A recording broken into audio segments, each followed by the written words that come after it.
Sorry, I forgot to add myself to the stage. What is going on, Amazon sellers? Welcome back to the daily live Q&A show. My name is Chris Grant, and I am your host. And as always, we are live from sunny Central Florida. And I am here to answer any questions that you have about Amazon, FBA, online arbitrage, retail arbitrage, wholesale, you name it. I will help you any way that I possibly can. And of course, I will bring a tip to try to help you in your business. But I need a huge favor. Need you guys to make sure that if you have questions, you drop them in the chat. I can't do my job without you guys helping me out and bringing some questions for me to answer. So, Luke, what is going on, man? Glad to see you as always. David, what's up? Corey, hey folks, may your new year be filled with new challenges and significantly less new Amazon policy changes. I agree with you 100%. And what's up, Amar? Glad to see you. Glad to see you, Felix and Flats. Great to have you guys in here. So we're only about a minute in, but I want to make sure that you guys get everything you possibly can out of this. As always, your questions are welcome. And we will get to those. Matter of fact, I'll get to Amar's first, and then I'm going to share with you guys what I want to chat about tonight because we've got Returnuary on the horizon. But Amar, I received this. We received a complaint from a buyer about the authenticity of a product they ordered from you, which is listed at the end of this email. Your listings are still active. I'd have to see the email to really see what that's all about. It seems like you may have something that's going to show up in your account health if it's not already there. So I would go and double check that to see if you've got an authenticity complaint that you need to fight. Those should be fairly straightforward. You're going to need to show them evidence that the item is legitimate. So even if it's not there yet, and that was just an email that you got, I would make sure to start getting your documents ready. If it was an email and it doesn't, ask you to send them anything via email, then I'd hold off and keep checking your account health. Also, before we get it, oh, hey, Corey, that's fantastic, man. $100,000 sales month. That is awesome. I'm really, really glad for you, man. Okay. One of the other things I saw from Joy over at Seller Basics that it seems like we are going to be back into the cycle of getting those pop-ups saying your account is at risk of deactivation if you're checking the mobile app as frequently as I do. And it is because of the Inform Act, the INFORM Act, which means you're going to have to update make sure all of your information is updated, etc. So if you get one of those pop-ups when you're going to check your sales, make sure that you take a breath and go see if you need to fill out the Inform Act. It is about time for that to start happening again. So just beware, okay? All right, I do see some questions coming in, and I will get to those in just 1 minute. But I've got something I want to share with you guys. So let me share my screen here. I've had a couple of questions on this already. And because Returnuary it's already started, if we're being quite honest.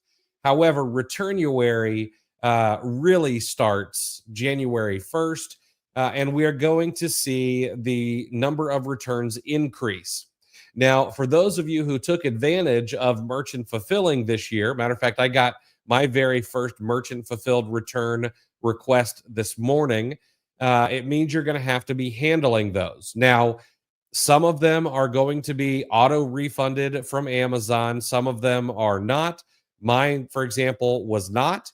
And when I get it back, I'll be able to check it, see if it's still in good condition. And then I'll be able to refund the buyer. However, there are occasions where you can charge a restocking fee. Now, there are a lot of folks who may be newer to Amazon or maybe have not kept up with the rules about Amazon. It used to be that you could charge a restocking fee on just about everything. But because Amazon is so customer centric, they don't do that anymore. There are only certain reasons in which you can charge a restocking fee, and I thought it would be important to go over those very quickly so that you know. Now, you can look inside of Seller Central in the search bar, type in restocking fee, and you'll be able to find this. But if the buyer changes their mind about a purchase and returns the item to you in the original condition within the return window, you cannot charge a restocking fee. They get a 100% refund. Okay. If they change their mind about a purchase and return an item in the original condition outside of the return window, you may charge up to 20% of the item's price as a restocking fee. So they have to get at least 80% refund. If the buyer refuses delivery due to visible damage that happened during shipping and it was caused by the carrier, you cannot charge a restocking fee. You pay for return shipping, but you can file a claim with the carrier or your insurance company if you bought insurance. Now, this one is a little bit incorrect. You'd actually need to talk to Amazon. Amazon is the shipper of record. And so these things need to go through Amazon. Okay. If the buyer gets a used or damaged item and it was your fault or the carrier's fault, you cannot charge any restocking fee. If you get something, if the buyer returns a used item with minor damage, okay, so it's got to be the same item, but it could have some minor damage, you can charge up to a 25% restocking fee. If it's got severe damage, so they run it over with their car, but they put all the parts back into a box and ship it back to you, you can charge up to a 50% restocking fee. Okay. The buyer returns a book within the return window, but of course, there's obvious signs that use was not caused by Amazon or you. 50% restock fee. Same with CD, DVD, VHS, cassette tape, vinyl record, etc., and so on. If it's been opened, taken out of the plastic wrap, 50% refund. All right. If the buyer changes their mind about a purchase and returns a non-media item, toys, games, anything else within the return window, but the item you get back is damaged, it's missing parts, it's not in original condition, or it has obvious signs of use, up to a 50% restocking fee. Okay. If the buyer changes their mind and returns software or video games that have been opened, you can keep 100%. Same if the item is materially different than what you delivered. So if you shipped out a pair of shoes and you get back a pair of shoes that have obviously been worn over the past year and they've had, they've been mowing grass in them, things like that, another 100%. And then if the buyer returns an empty box or a package, which matter of fact, someone in our Q4 mastermind talked about this happening to them on multiple items, you can charge up to 100% fee or restocking fee. Okay. Now, if the reason's not listed here, you have to go to refunds and see what's available. And there are a few other things like what is materially different, what does it mean for the customer to change their mind, etc. You need to know these things, okay? Because you need to make sure that you're charging restock fees within Amazon terms of service. Now, here is one other thing. If you decide to go buy the book and you charge restock fees, you can absolutely do that. But the customer can also leave you negative feedback. So you're going to want to weigh that with what are the chances, how much am I out, et cetera. Can I sell this on another platform? Is it actually in new condition? What are some ways I can recoup my capital without maybe taking a ding to my feedback? Because it'll be a bit harder to fight feedback on a merchant fulfilled return. If the customer says it was damaged or whatever it was, it's going to be much, much harder to fight those. Okay. Now, again, if you want to find this chart, you can go inside of Seller Central. You can search restock fee and you'll be able to find it in the little help window over to the right hand side. Uh, if you either print this out or bookmark it or whatever, if you cannot remember these, because these are going to be important over the next month to try to help the bleeding be as minimal as possible. All right. Now, let me go back and answer some questions for you guys.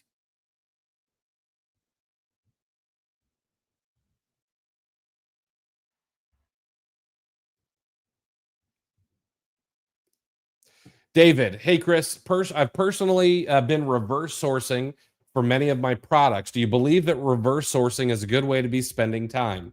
Yes, I do think that reverse sourcing, or what I call storefront stalking, is a good use of time because it's obvious that someone has found a product that they think is successful. So why wouldn't you copy them? Now, I like to go a bit wider. I don't want to just pick one or two storefronts. I want to pick 50 or 100 different storefronts to reverse source or storefront stock. But I do think it is a worthwhile goal. Now, here's the other thing. Okay, if you go back through our daily lives, you're going to notice some of the tips that I've shared. If you if you storefront stock somebody and then you go and find the source where you think they're probably buying the items from, and it's not profitable right now, that doesn't mean that that lead is garbage. I would mark that down somewhere. Go ahead and put it into a spreadsheet. I mean, bits and bytes don't cost you anything. Okay. That way you can go and you can check that quite frequently. You can, if it's available, you can use the Google price check to be able to get alerts when the price drops on that particular item. If you're using something like and of course, I'm going to forget the name of it off the top of my head. But if you're using something like distill.io, you could add it there and get notified from Distill if the price changes on the source site as well. That way, you're not wasting your time. You're cultivating a lead list that you can go back to and source from over and over and over again. There's a saying that says that a man never walks through the same river twice. Well, that saying goes for leads as well. You never see the same lead twice because market conditions change. Market conditions change on Amazon. Maybe the number of sellers dips and the price starts to go back up. I'm actually seeing that quite a bit. It's very refreshing right now on Amazon. Or you're seeing different market conditions at the source site. You're seeing new coupons, you're seeing a different sale, or maybe you're just seeing them clearance an item out. So make sure not to waste your time sourcing. And in my opinion, the only wasted time sourcing is when you're not creating breadcrumbs for yourself to go down later on. Tony, what is going on, man? Take the amount of money you want in your life and bet it on Alabama against those schmucks in Ann Arbor. I love it, man.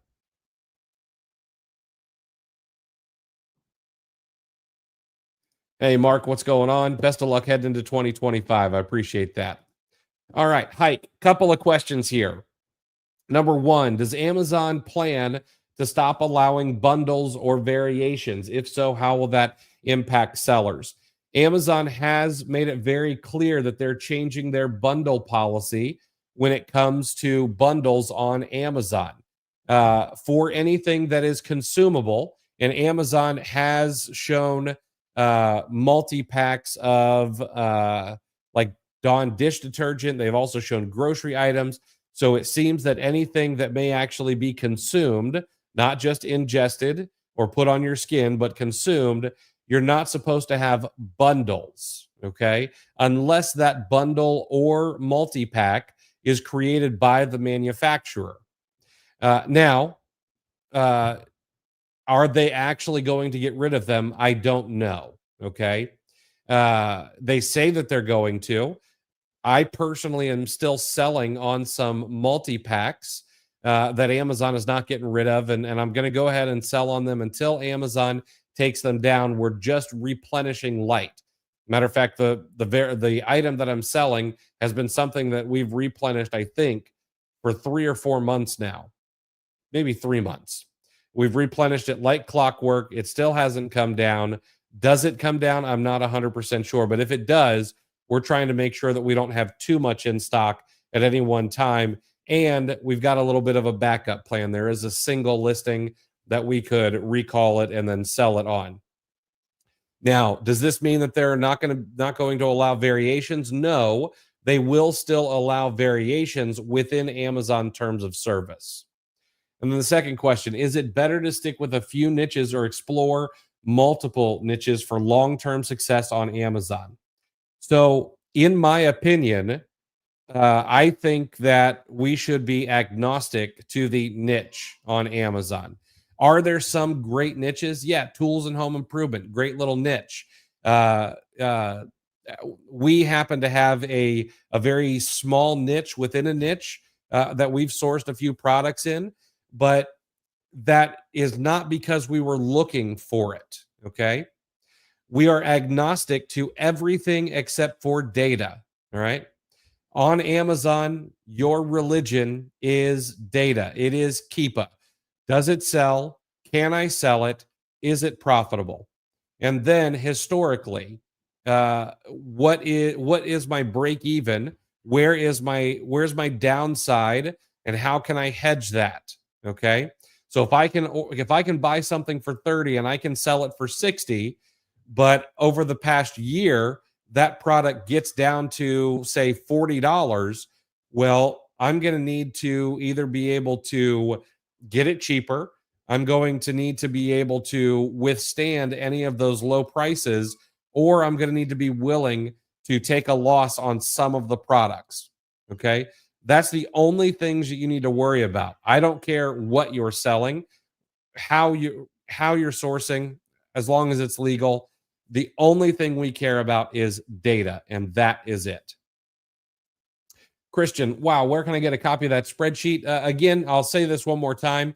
If you want to get a copy of those return reasons that you can charge restocking fees for, you go over into Seller Central, and in the search bar at the top, you're going to want to search restocking fee, and you should be able to find that. And Luke, I would agree. The MF return process is confusing and convoluted when you primarily do FBA. It is a little on the frustrating side. Everyone's getting hit with a restocking fee this year. I'm all about that. These return reasons are so stupid. Can you disable auto approve return requests? That I don't know. I don't think that you can. I think Amazon can auto approve those for just about everything. Excuse me. Tony, great question. So, Chris, maybe we should talk about how the restocking fee is processed. Is it basically we receive the item and process the refund manually? We take that off of what we issue. Yes. So let's say that you sell something for $100 and you're going to charge a 20% restocking fee. When you go to approve the refund after you have received the item back in your hands, do not refund before the item has been in your hands and you can inspect it.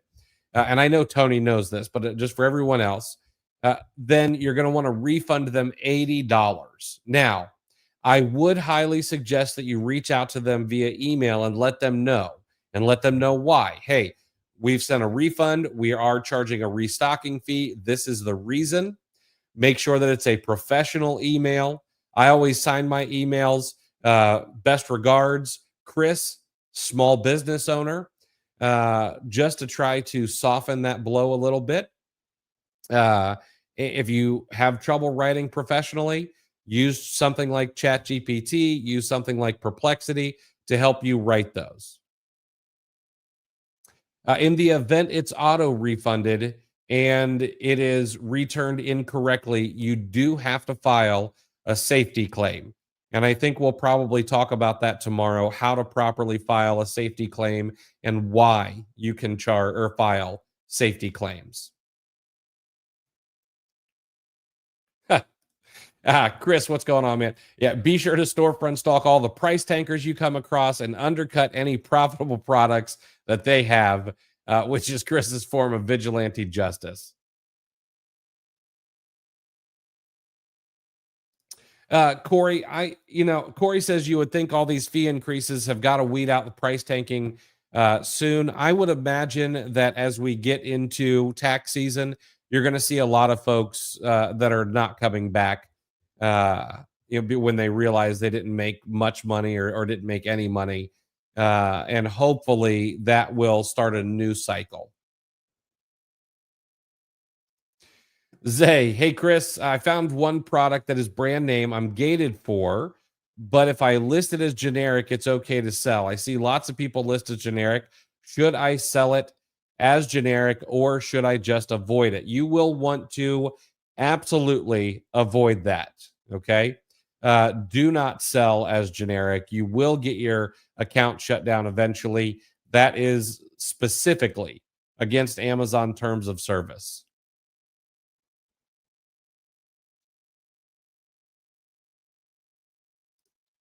I'm levitating. What's going on? Hope you and your family had a great Christmas. I have two questions. One, can I send a box to Amazon measuring 27 by 16 by 15, 2 inches more than the Amazon restriction? So, only if the items inside the box are longer than 25 inches. If the items inside the box are all normal sized, then you may not send that in. That extra 2 inches would get you in trouble with Amazon. And the second question is, how can I sell hazmat products? I'm ungated on two products that I ordered from Amazon. Then they stopped me from listing because I was not approved to sell hazmat. So they have stopped you from listing FBA because they're hazmat. However, you may sell hazmat at any time, merchant fulfilled. You just need to make sure to do it properly. Okay. And by that, I mean you're going to need to make sure it's shipped ground in most cases. Most items are going to be limited quantity and they're going to be ground, and you're going to need to make sure they have a hazmat sticker or that little diamond sticker with the hashes on the top and the bottom and a this side up sticker. That's going to be 99% of hazmat products that get shipped out. Okay. So you can ship them merchant fulfilled. Just make sure to do it right because it can be a $10,000 fine for doing it incorrectly. Hey, Chris, when you first started out with Amazon, what sourcing method did you spend your time refining? Well, when I first started selling on Amazon, we just did retail arbitrage, and we spent a lot of time doing it. But through the years, we've done everything. We've done private label, we've done white label, we've done some wholesale, we've done online arbitrage, retail arbitrage, we've done thrifting, we've done book selling. Uh, Literally have sold everything you possibly can on Amazon. Literally everything.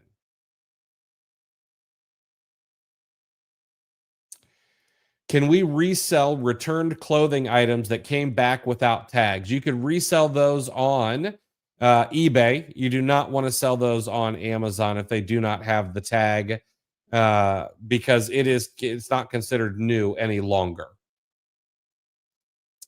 Brandy, for the Q1 group, will there be a link emailed on the 1st? It'll actually get emailed out tomorrow. I'll be emailing everyone a link to the Q1 group tomorrow. And that is a great segue.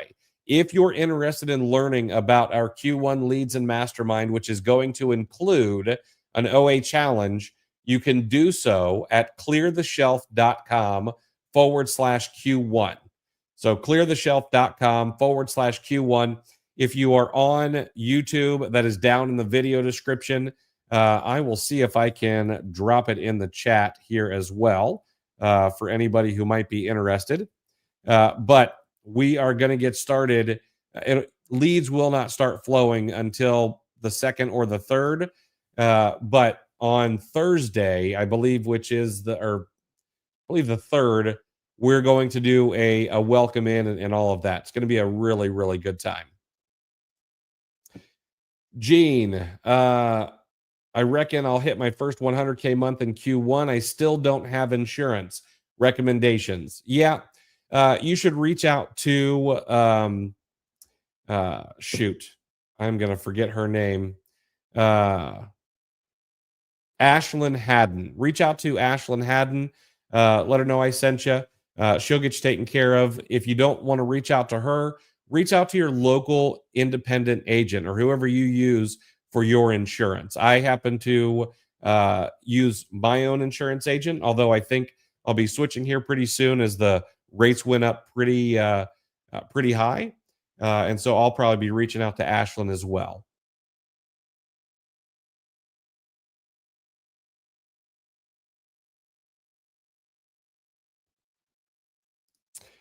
Christian, will the coaching calls and support inside the Q1 only last for 3 months? Yeah, it'll last during Q1. It'll be 3 months. We'll probably go over a day or two.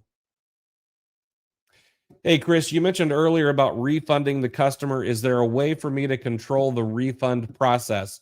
If Amazon has not auto refunded them, then yes, it has to go through you. Like the return that I'm working on right now, I control the refund process.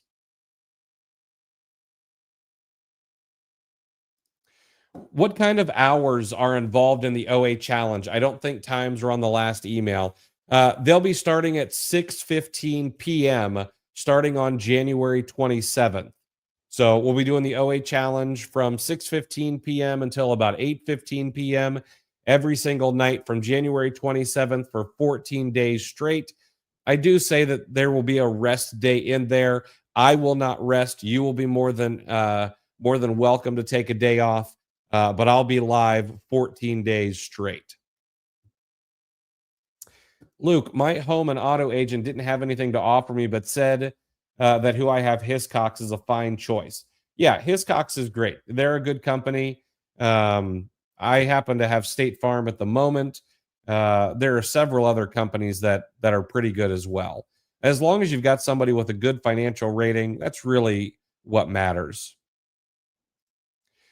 Okay, guys, before we wrap up for this evening, tonight at 9 p.m. Eastern, Chris Rasick, my co host on the Wednesday Live on the podcast, good friend of mine, is going to be doing a live sourcing session inside of the FBA Today Facebook group.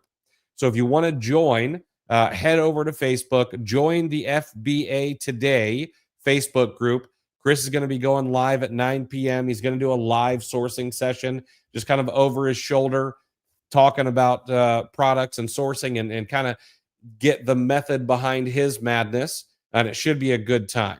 I'll be there. I'll probably be sniping Chris with a few snarky comments here and there, seeing what he's thinking as he sources.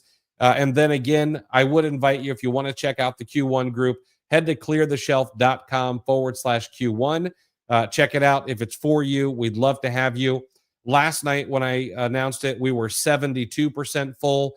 Tonight, we are 82% full, actually, like 82.5% full. So I expect it's going to fill up here pretty soon.